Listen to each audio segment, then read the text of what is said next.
نحمده ونصلي ونسلم على رسوله الكريم اما بعد فاعوذ باللہ من الشیطان الرجیم بسم اللہ الرحمن الرحیم۔ آج کے درس کے اندر ان الذين كفروا سواء عليهم انذرتهم ام لم تنذرهم لا يؤمنون، اس کی ترجمہ اور تفسیر اور اس کے اندر جو مضمون ذکر کیا گیا ہے اس کے متعلق بیان کر کے اجازت چاہوں گا۔ ان الذین، بے شک، الذین وہ لوگ، کفروا جنہوں نے کفر کیا یا انکار کیا، سواء برابر ہے، علیہم ان پر، انذرتہم کہ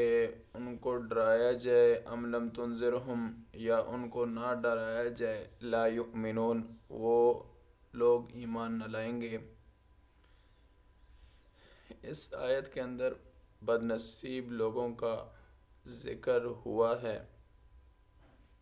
جو لوگ حق کو پوشیدہ کرنے اور چھپا لینے کے عادی ہیں، اور ان کی قسمت میں یہی ہے نہ تو انہیں آپ صلی اللہ علیہ وسلم کا ڈرانا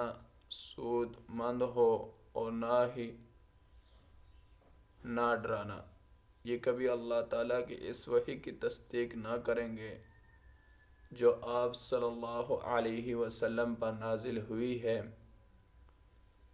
جیسے کہ قرآن کے اندر ایک اور جگہ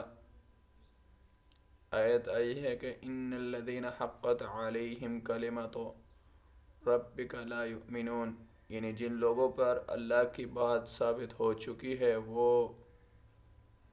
ایمان نہ لائیں گے اگرچہ تمام آیات دیکھ لیں، یہاں تک کہ دردناک عذاب دیکھیں۔ اور ایسے ہی سرکش اہل کتاب کی طرف نسبت فرمایا کہ وَلَئِنْ آتَيْتَ الَّذِينَ أُوتُوا الْكِتَابَ بِكُلِّ آیَةٍ، یعنی ان اہل کتاب کے پاس اگرچہ تمام دلائل لے آؤ تاہم وہ تمہارے قبلے کو نہیں مانیں گے، یعنی ان بد نصیبوں کو سعادت حاصل ہی نہیں ہونے کی، ان گمراہوں کو ہدایت کہاں۔ تو اے نبی صلی اللہ علیہ وسلم ان پر افسوس نہ کریں، تیرا کام صرف رسالت کا حق ادا کر دینا اور پہنچا دینا ہے، ماننے والے نصیبدار ہیں، وہ مالا مال ہو جائیں گے، اور اگر کوئی نہ مانے تو نہ صحیح تیرا فرض ادا ہو گیا۔ خود ان سے حساب لیں گے تو صرف، یعنی حضور صلی اللہ علیہ وسلم کو کہا جا رہا ہے کہ آپ صرف ڈرانے والے ہیں اور ہر چیز پر اللہ تعالیٰ ہی وکیل اور کارساز اور قادر ہے۔ حضرت ابن عباس رضی اللہ تعالی عنہ فرماتے ہیں کہ حضور صلی اللہ علیہ وسلم کو اس بات کی بڑی ہی حرص تھی کہ تمام لوگ ایماندار ہو جائیں اور ہدایت کو قبول کر لیں، لیکن پروردگار نے فرمایا کہ یہ سعادت ہر ایک کے حصے کی نہیں، یہ نعمت بٹ چکی ہے، جس کے حصے میں آئی ہے وہ آپ کی مانے گا، اور جو بدقسمت ہیں وہ ہرگز آپ صلی اللہ علیہ وسلم کی اطاعت کی طرف نہ جھکیں گے۔ بس مطلب یہ کہ جو قرآن سے انکاری ہیں اور کہتے ہیں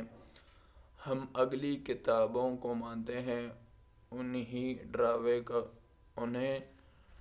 کا کوئی فائدہ نہیں، اس لیے وہ تو خود اپنی کتاب کو بھی حقیقتاً نہیں مانتے، کیونکہ اس میں تیرے ماننے کا عہد ہے۔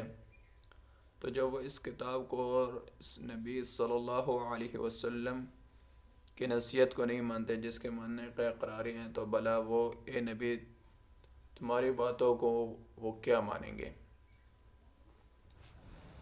ابو العالیہ رحمۃ اللہ علیہ کا قول ہے کہ یہ آیت جنگ احزاب کے ان سرداروں کے بارے میں اتری ہے جن کی نسبت فرمان باری تعالیٰ ہے أَلَمْ تَرَ إِلَى الَّذِينَ بَدَّلُوا نِعْمَتَ اللَّهِ، لیکن جو معنی ہم نے پہلے بیان کیے ہیں وہ زیادہ ظاہر ہیں اور دوسری آیت کے مطابق ہیں واللہ اعلم بالصواب۔ اس حدیث پر جو ابن ابی حاتم رحمۃ اللہ کے حوالے سے ابھی بیان ہوئی ہے، دوبارہ نظر ڈالتے ہیں۔ یعنی قرآن کی آیت کہ ان الذین حقت علیہم کلمۃ ربک لا یؤمنون، یہ پہلے جملے کی تاکید ہے، ان کا کفر نہ ٹوٹے گا۔ یہ بھی ممکن ہے کہ لا یؤمنون خبر ہو، اس لیے کہ تقدیر کلام ان الذین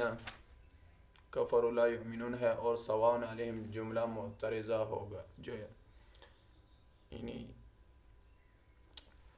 جو کچھ کہا سنا سب سے پہلے مجھے، بعد میں آپ حضرات کو عمل کرنے کی توفیق عطا فرمائے۔ وما علینا الا البلاغ المبین۔